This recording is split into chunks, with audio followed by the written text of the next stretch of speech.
Hey guys, welcome back. I'm back for the weekly live stream and I'm talking about communication today. And this is just a real quick principle. This isn't a lengthy live stream today. It's really just an idea, a principle around communication that if we can keep in mind will make it so much easier. Because I talk to people all the time who are saying that they are having communication problems.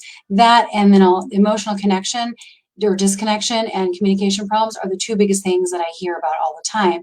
And the problem with communicating and it going south is that obviously you don't feel close, you can't solve problems together, you don't feel heard or understood, and it's a really lonely place to be. There's three common ways that communication problems will show up, and just really broadly. When you try to bring something up and you want empathy, you're bringing something up because you're hoping that your spouse will understand and give you empathy, and it goes south because they don't get it or they get defensive. They feel like what you're telling them is that they did something wrong. Somehow they're hearing it that way. The other thing is that if you have a misunderstanding because you feel like you're being clear, but they don't think you're being clear, or your spouse thinks they're being really clear, they're saying something and they know what that means to them, but you don't know what that means to them. So then you can't be successful at indicating that you understood what they said. And so people feel like they miss each other. People feel like they've been let down. People feel like that, they get accusatory and say, you don't listen to me. I already told you that. And it'll go south because the person who's receiving the message thought it meant something different than what the person who was giving the message intended. And sometimes we don't think to clarify those things. And then there's just the problem of triggers getting in the way of healthy conversation because of how it's being communicated. If there's a certain energy behind it, if there's a certain way that it's said and it's a trigger for your spouse, then it's impossible to communicate in a healthy way, because once you get triggered, that essentially means you're going into fight or flight. So you're not looking at that person as somebody that's on your team. And if they're not on your team, then any communication is going to be seen through those lenses.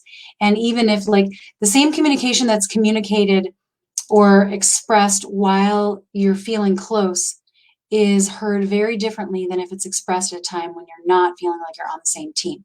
So that's super important.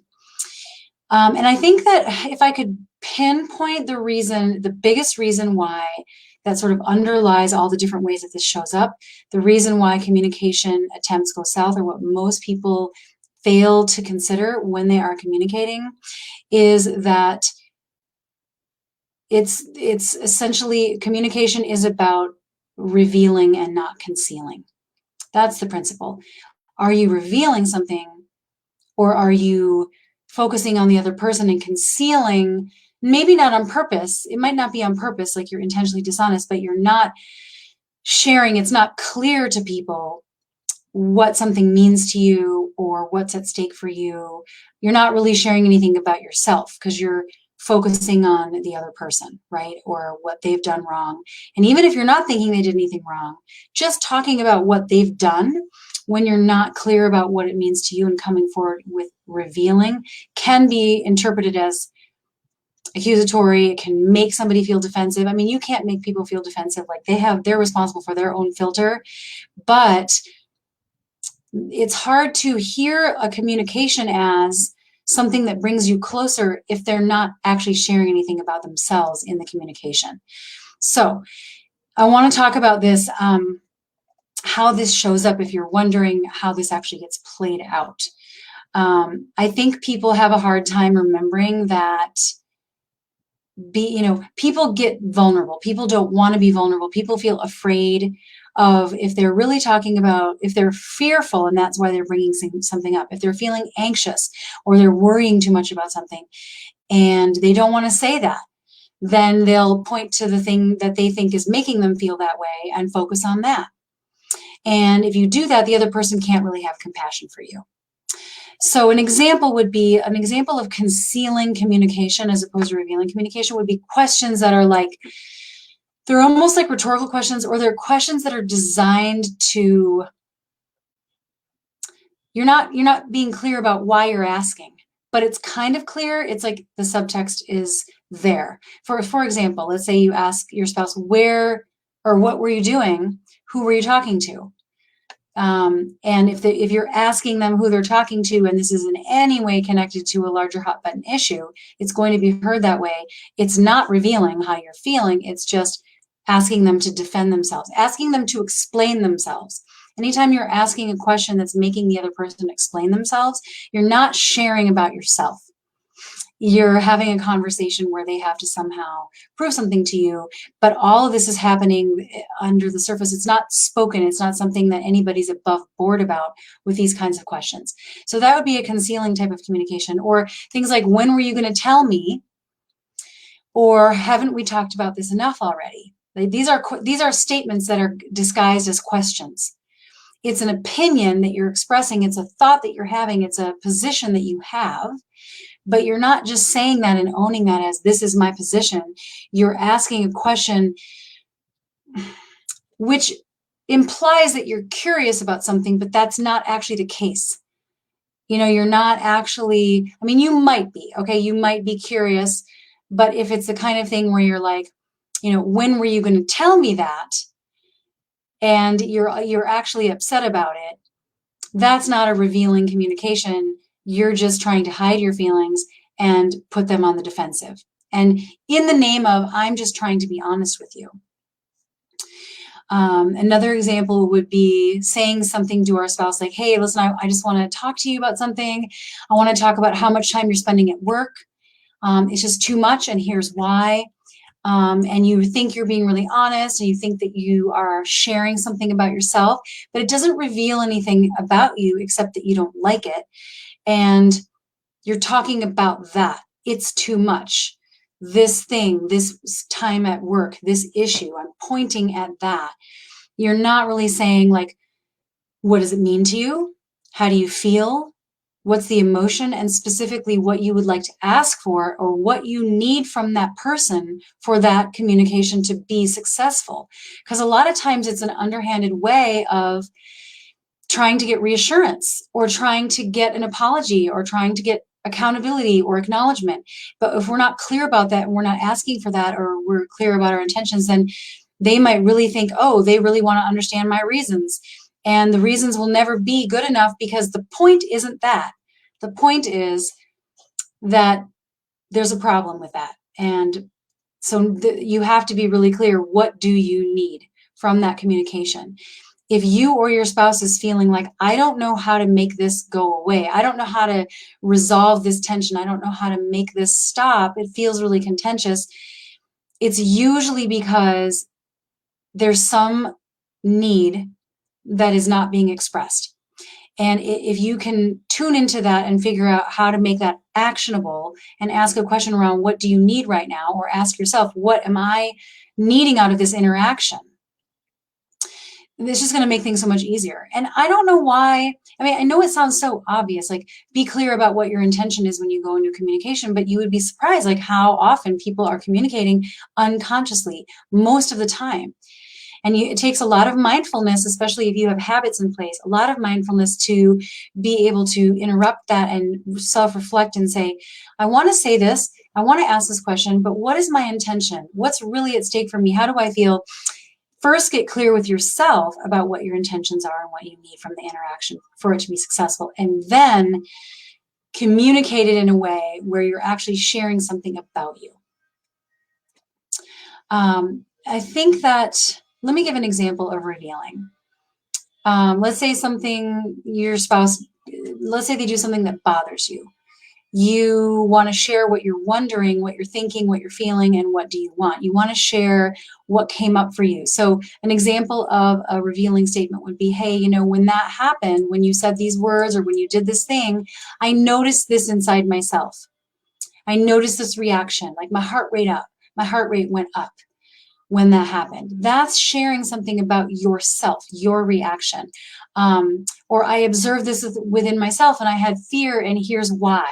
This is what this means for me. This is what I hope for. I desire X and I request X. Now, we can't make anybody do anything, obviously, that they don't want to do, but we still have to be really clear on what it is that we at least are wanting.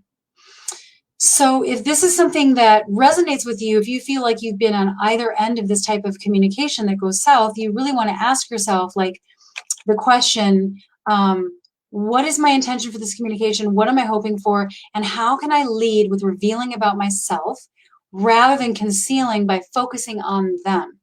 And that does take some inner muscles. And what I like about this principle is it's not all about, here's this tool for this kind of communication and this tool for this kind of communication. It's just a principle that if you apply, you will intuitively be able to come to your answers. You'll be able to find the right answer for you if you follow this principle of, I am here to reveal about myself in this communication. That's healthy. Not to try to make a point without actually while concealing my agenda or my desires or my real truth because it's scary. So you want to ask those questions, and you do need to have a certain semblance of trust. Trusting that you're safe to do that. It doesn't mean that your spouse is going to make it always safe, like emotionally, that, they might not understand. But if you can stand firm in that you're communicating in healthy ways, it's so much easier just to be able to let that go and trust in yourself and trust that your truth is valid, or trust them to not retaliate, or, trust not to escalate if you're coming forth in the right spirit. So you do have to build trust for that. Also, it helps to have emotional connection before you communicate. And I've talked about this before, because if you're already connected, your chances of that communication being received in a positive light are so much higher than if you're coming in to communicate when you've been disconnected for the last week. The odds go down exponentially.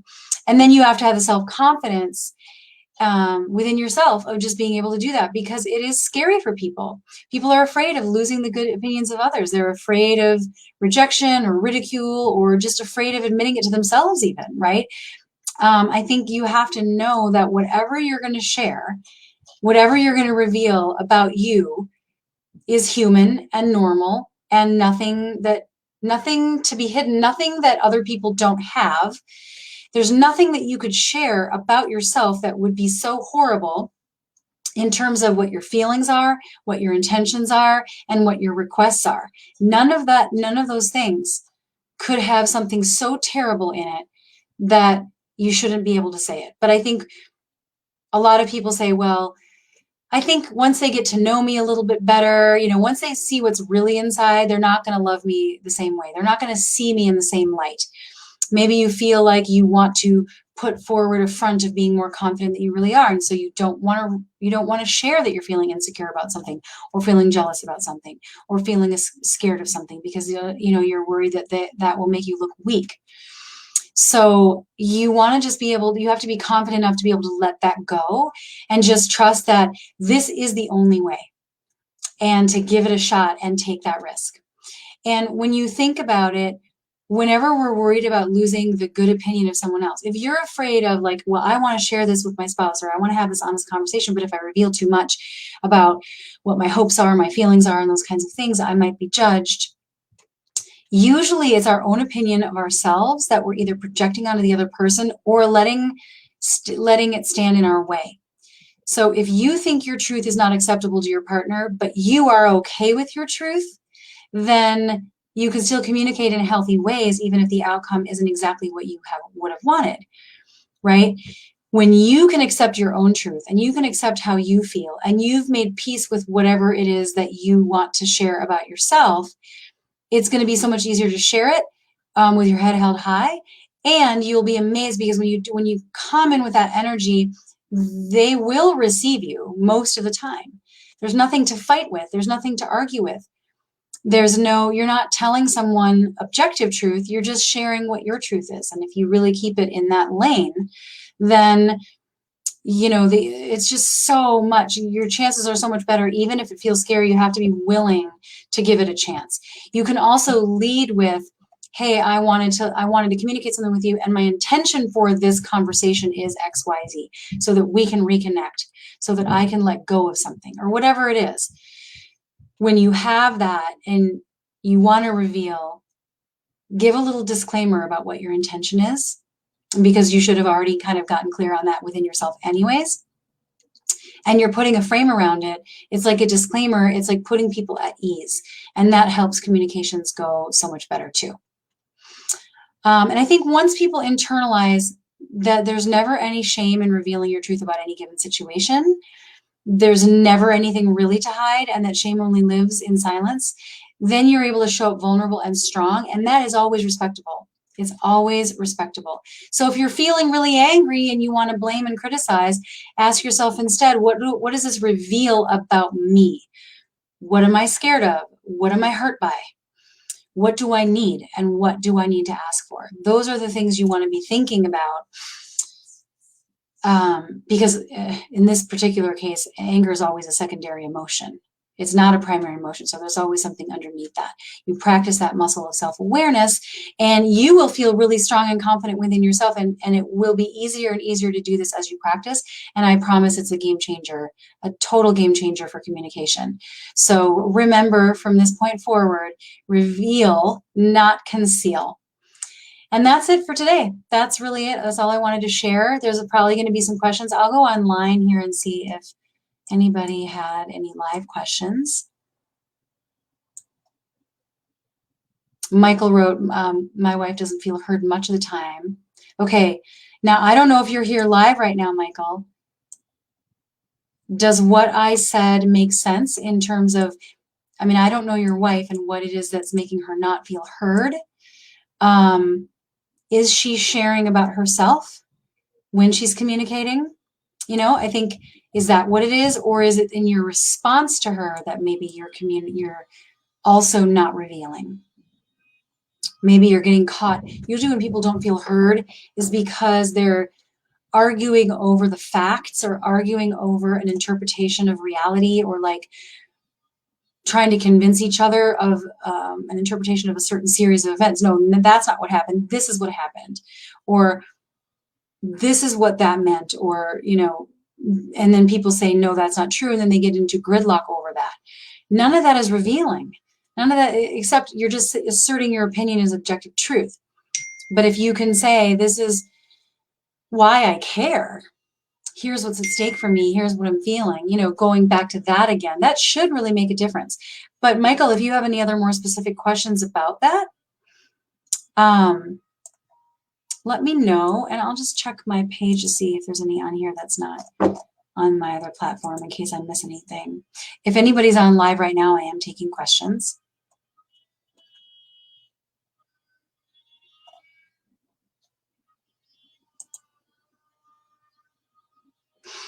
I don't see any other questions right now, but Michael, I hope you hear my answer. And if you have any follow-up questions to what I said, go ahead and put it in the comments below and I will answer you.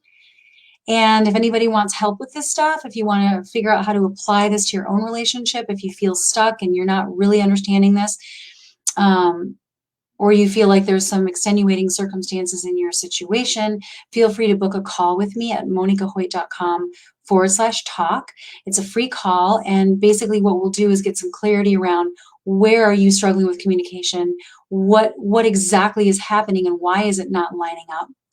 And then we can look at what a good plan would be for you, or next steps for you, depending on your unique situation. It's a free call. So I will put the link below too if you decide you want to book a call. And then please add other people to this group if you know anybody that could benefit from these live streams and from these videos. Also check out the other videos in the announcement section on the left-hand side of this group if you want to search other topics. And that's it for now. I hope you guys have a wonderful rest of the week, and I'll catch you next time.